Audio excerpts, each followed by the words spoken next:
আসসালামু আলাইকুম সবাইকে। কমেন্ট বক্সে একজন দশমিকের ভাগ অঙ্ক দেখতে চেয়েছিলেন। আজকের ভিডিওতে আমি সেটাই সমাধান করার চেষ্টা করব। প্রথমে আছে 7.2 ভাগ 0.9।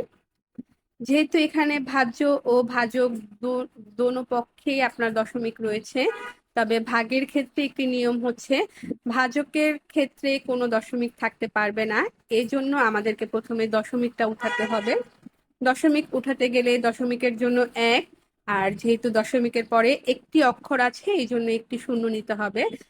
তাহলে 7.2 এবং 0.9 উভয় পক্ষকে আমি 10 দ্বারা প্রথমে গুণ করে নিব।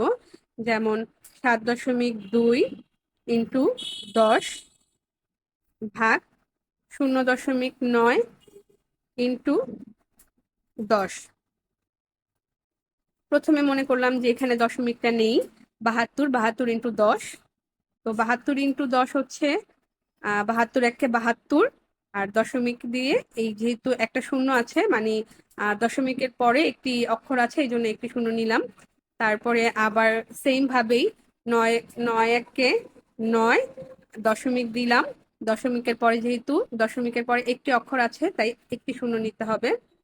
তো ভাগের ক্ষেত্রে আরেকটি নিয়ম হচ্ছে দশমিকের পরে কোনো শূন্যের কোনো দাম নেই।